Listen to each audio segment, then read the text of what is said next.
Good evening, everyone. My name is Hainisha Malone. I am the Vice President of the West Garfield Park Youth Council, and we believe that we are the solution to the issues in our community. Our theme is Nothing With Us, Without Us. The West Garfield Park Youth Council is comprised of young people from our community whose focus and concern is youth leadership and a voice within the community to reduce senseless violence and illegal substance use. The West Garfield Park Youth Council is sponsored by Fathers Who Care, which is a nonprofit organization located on the west side of Chicago within the West Garfield Park community. Again, everyone, my name is Hainisha Malone, and I am the Vice President of the West Garfield Park Youth Council. We invite people from all over, especially young people, to come in and see what we are all about. Our show will be scheduled every Thursday at 7 p.m. Again, that is every Thursday at 7 p.m. And we encourage callers to call in at 312-738-1060. Again, that number is 312-738-1060. Our show can also be viewed online at www.cantv.org/live. Again, that website is www.cantv.org/live. Everyone, I would like to introduce my guest this week, and her name is Vernisha Jones, and she is the president of the West Garfield Park Youth Council. And thank you for being a guest on today's show. Thank you for having me. Again, everyone, my name is Hainisha Malone, and I am the vice president of the West Garfield Park Youth Council. You are watching a live interactive call-in television network brought to you on CanTV 21. During the next 25 minutes, we are going to discuss how does substance abuse affect your community. We invite our viewers watching to call in with their questions and comments at 312-738-1060. Again, that number is 312-738-1060. Our phone lines are now open. Today's topic again is how does substance use affect our community. And now I have a few questions for you. Tell our audience, who is Vernisha Jones and what is her purpose for existing? Well, I'm Vernisha Jones. I'm the president of the West Garfield Park Youth Council, and my purpose for existence is just to be a role model to people younger than me. To be able to show people a different way that they're not used to, and just to be a positive vibe at all times. I know that's right. What about you? Oh. What's your purpose? Because you're a little younger than me, so. Yeah. I don't know. I really don't know my purpose yet. I feel like I'm still finding it because I feel like I have a long way to go.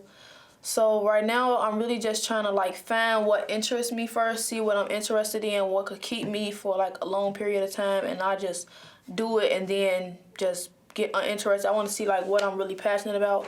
So I'm trying to figure that out still, and yeah. That's really a true answer. I love it. So what is National Youth Alcohol and Substance Abuse Prevention Month to you?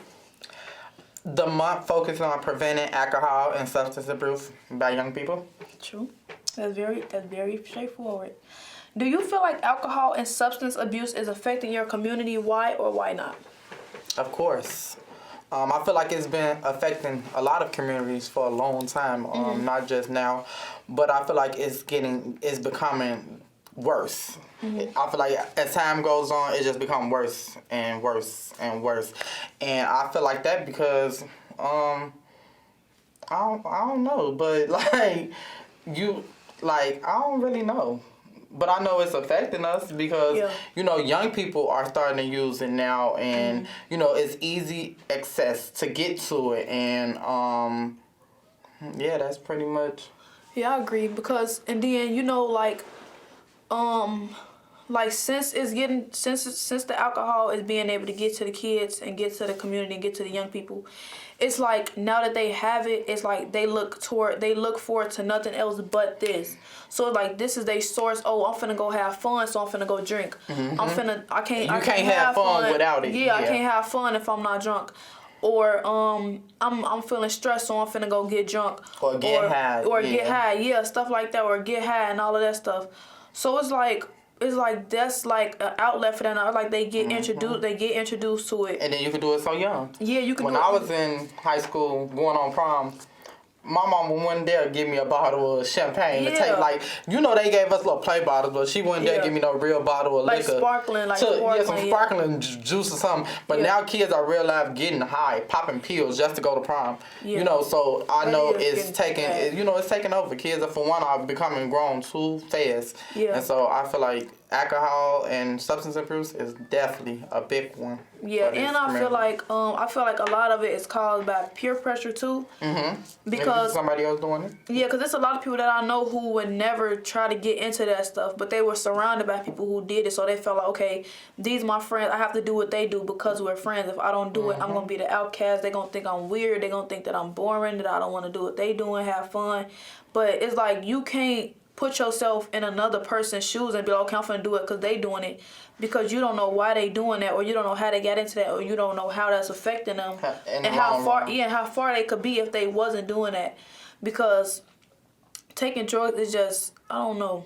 And that's honestly, it's not just for youth. Right. I done seen people my age, well, older than me, honestly, older than me, still getting affected by peer pressure. And like I knew a person personally where they was like, I would never pop a pill, I would never do this, and then turn around when they start hanging with a certain crowd of people, they change that. Like you say, peer pressure is something deep, and it happens to everybody, not just a teenager, not just young people. Peer pressure is something that's long term, and it happens to anybody. Yeah. And that's definitely not cool.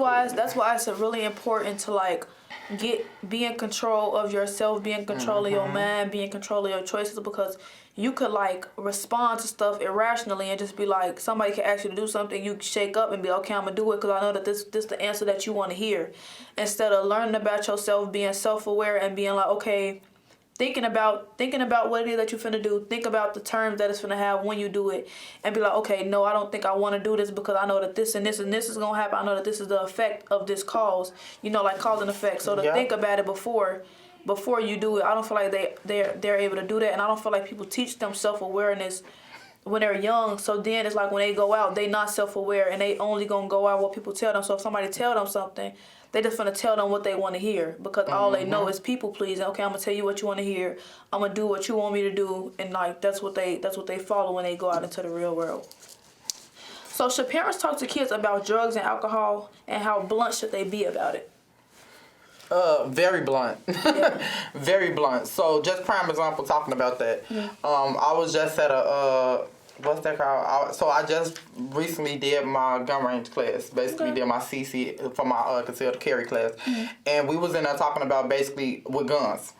What is the appropriate age to start teaching your child how to use a gun completely? And so a lot of parents was like, I don't want to teach my child how to use a gun because I don't want them to, go get it or whatever the case may be and all this type of stuff.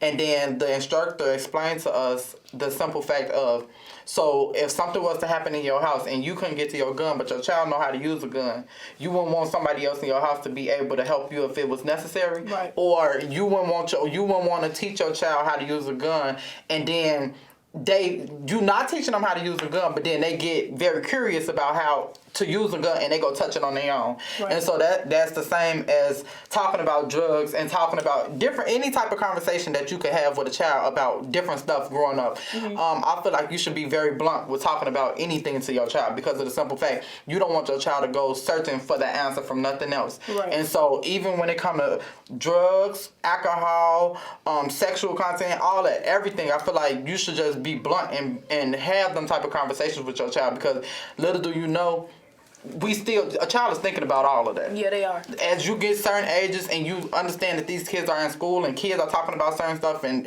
teachers are talking about certain stuff, kids are, thinking about all that. So I feel like, yeah, and honestly, just from that class, it really opened my eyes to being like, yeah, parents probably need to start being a little bit more blunt and start really taking the time to have conversations with their kids about stuff that they don't feel comfortable talking to them about. Right. But at the end of the day, you don't want to not talk to your child about that and your child mess up. And then it goes to somebody else. Go to somebody else to try to find the information and it's not correct. Yep, and they're going to go off whatever the first thing they hear about it, because that person going to try to be as convincing as possible to try to get you to see, like, okay, what I'm saying about drugs is true. So they out looking at somebody to like get on the advice. It make you feel good. Yeah, it make you feel good and take your problems away. Alcohol, it make you get lit. Yeah, so I get what you're saying. Yeah, for so sure. people could go out and tell them stuff like that, and they could be like, okay, all they thinking about is the excitement, and the joy that's coming from it, but they not thinking about the side effects. Not the hangover. Not the They're not gonna tell you about that. They're not gonna tell you about the bad stuff. Exactly. They're only talking about that moment, but that moment will not last forever.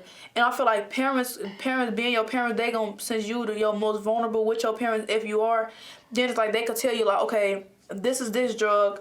This drug have these terms. This could happen to you. This could happen to you. I know from experience. I had friends who did it. I used to do it, stuff like that.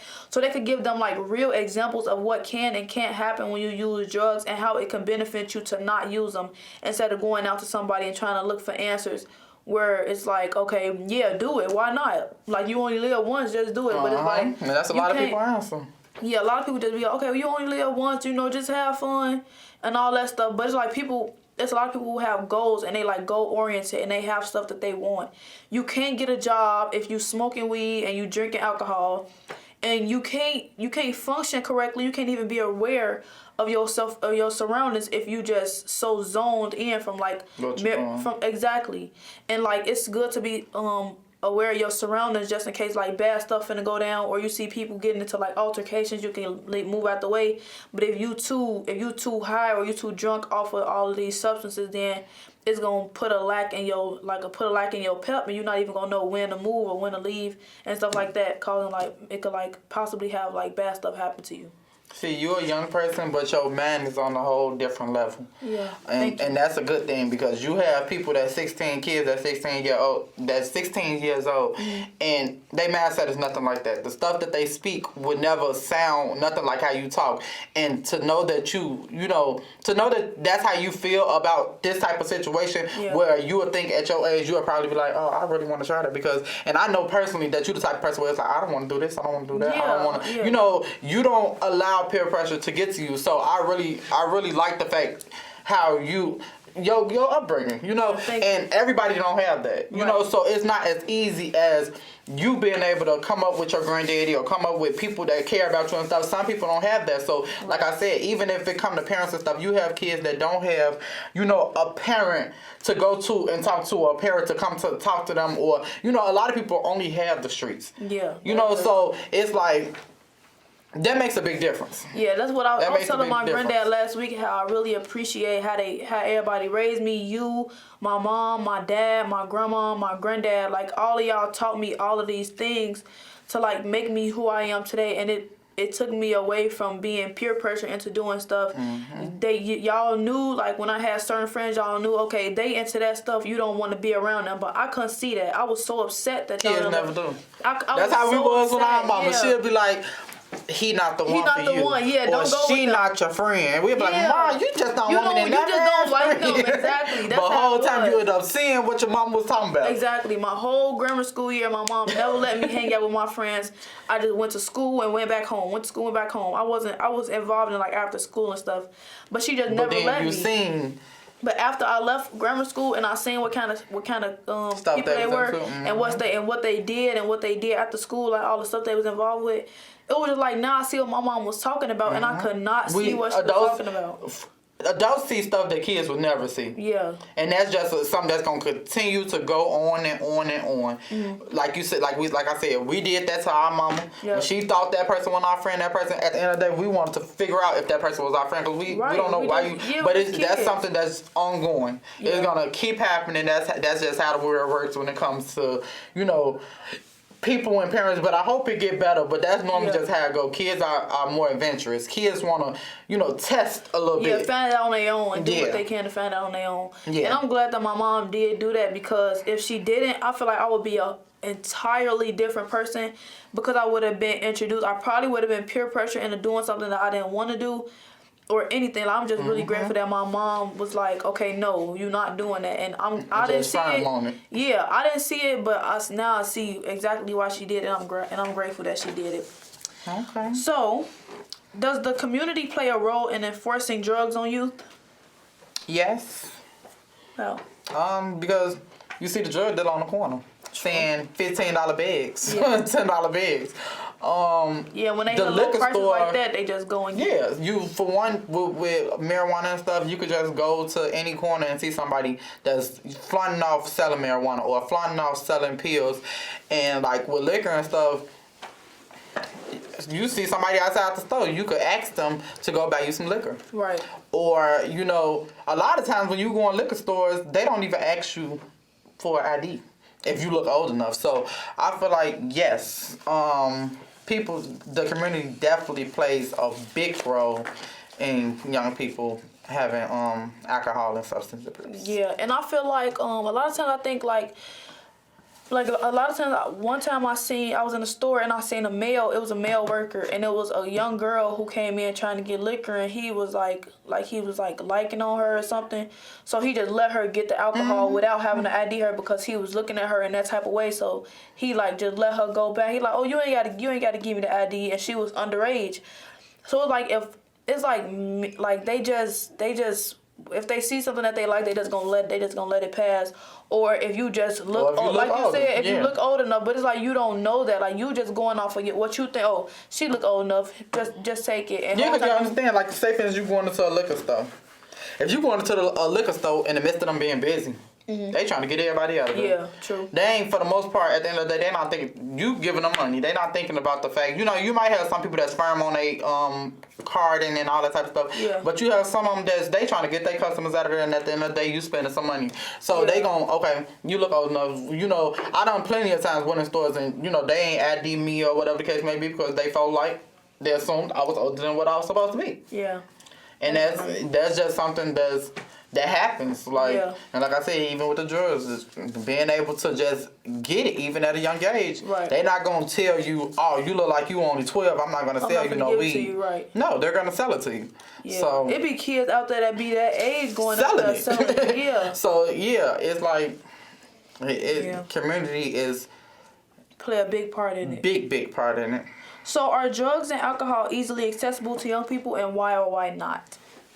We did talk about it. Yeah. How you can very accessible to young people. Yeah. Very accessible. So when did you know you wanted to be in the field of social services dealing with young people? Or like, you know, in school and stuff like that, working with kids and all that. When did you know you wanted to do that? So I'm a toddler teacher or whatever the case may be, and honestly, I feel like it just grown on me. Because of the simple fact that my father, you know, he works with young people, and I always been around him. Like I said at the beginning, I'm the president of the West Garfield Park Youth Council, so I feel like it was just something I was grown into. Right. And then it just became something that I felt interested in, and it's so crazy because I never seen myself like teaching little kids and stuff. And so, but it's something that I actually enjoy doing. I actually like the pleasure of being able to see kids that look up to me and want to be like me, or, you know, just find pleasure in me. So, it's been a while. I've been working with my daddy ever since I was able to, you know, like maybe 11, 12. So, since that time, it was just little by little growing on me. You know, it happened. So, why are young people using illegal substances and or trying to escape from reality? We little bit talked about this at the beginning. Yeah. Basically, because of you trying to get away from stuff. Weed, for the most part, a lot of people say it clears your mind. You could be, you know, mad about something. You smoke some weed, it take it away. Or if you at a party and you feel like I can't get lit unless I get drunk or unless I get high. So I feel like people look at the fun of it. A lot of people don't look at the effects. Side effects. So when for the first time a person drinks some liquor or they smoke some weed, they don't be like, okay, what is the bad effects it's gonna have on me? A person their mindset is, they said I'm gonna be lit. I'm gonna be lit. I'm gonna be able to have fun. I'm gonna be able to do this, woo out the bam, and that's the mindset they looking at it. So yeah. So what about when people do it and then it's like they know the side effects already, but they still drink and they keep drinking and keep drinking and like get super duper. I don't know, because me personally, I can't.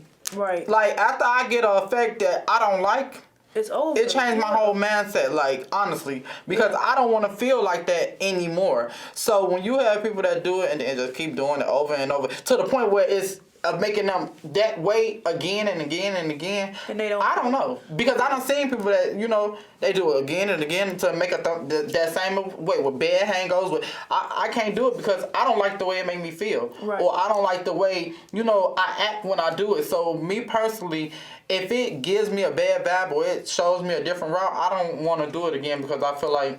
Right. It'll happen again, and never, like you said earlier, you never know. It can make you do things you don't want to do. Exactly. And so, yeah. And then I feel like young people use illegal substances because of them getting in the street so early, and then them experiencing deaths within all the people that they dealt with since they were younger. They went into the streets with all these people, and they grew up with them. And then, like a lot of bad stuff happened to them. Like, okay, they getting shot at, or they dealing with like drug scandals, just all that type of stuff. And then it's like that stuff just build up inside, and all these people just passing away, and they can't bear it because they be so young dealing with it. So honestly, that's true. Yeah. A lot of people turn to drugs, and a lot of people turn to drugs, and a lot of people turn to alcohol and all that type of stuff off of the strength of losing people. I done seen people where it's like, if you lose somebody close to you, of course it's gonna make you want to do something that you ain't used to doing, or you don't like doing, or whatever the case may be. Trying to take the pain away. Right. And at the moment, it do sometimes take that pain away. But you don't understand the outcome of the things you do until you do it. Exactly. But I definitely understand, and I have witnessed people, a lot of people do it because of deaths. And because of this going on. And like I said, it all depends on the person, because you could say, I don't want to do that because you don't have all that stuff going on around you. Right. But you can't say why Larry don't want to do it, and Larry got his mama at home beating on him, his daddy not in his life, his brother just died yesterday. Not doing good in school. So you can't always have the answer for everybody. Right. And you never know what nobody really going through. So I feel like when it come to that, it's a lot that plays a part in it. Yeah, that's why when it come to people using substances and stuff, I don't judge, because I don't know what got you to that point, because I've had friends who did. I never told them, I'm not finna be your friend because you smoke weed. I want to be the person that help you. Yeah, like I don't know what you went through, or I don't know what got you into doing that stuff. Okay, before we wrap up... We got a little bit too into this conversation. We really did. Okay, but before we wrap up, I want to talk about this Thanksgiving celebration that we're going to be having November 19th from 11 a.m. to 2 p.m. And it is going to take place at Michelle Clark High School, 5101 West Harrison. Again, that is 5101 West Harrison. There is also a food drive that is going on from October 12th to November 14th. The drop-off location is at Michelle Clark, 5101 West Harrison. And you could drop off the stuff for the food drive from 9 a.m. to 2 p.m. And if you want any more information on the Thanksgiving celebration that will be taking place on November 19th, you can call 773-287-5821, or you can email us at Westside Community Stakeholders, stake as in STAKE, holders @gmail.com, and you can ask for Miss Ruby. Okay, also there is an internship going on for young people 16 to 24, and you will receive a stipend weekly, Monday through Friday, learning about business etiquette, mock interviews, mock resumes, budgeting, and everything in that arena. Okay, so we have to wrap it up now. If someone is watching and is in need of your support, how could they reach you? In need of my support? Yeah. Well, if you're in need of any type of support, you can contact Fathers Who Care at 773-287-5821. They can give you all the information you need. Even if you needed to talk to me, you can go through that number to get in contact with anybody regards to anything that you need. Yeah. If you are just now tuning in, our guest tonight on the show is Vernisha Jones, and she is the president of the West Garfield Park Youth Council. And we were discussing how does substance use affect your community. We would like to thank our viewers for watching. For additional information about our youth council, please contact us at 773-287-5821. Again, that number is 773-287-5821, and ask for Miss Princess. Thank you, and tune in next week, same time, same station. Bye.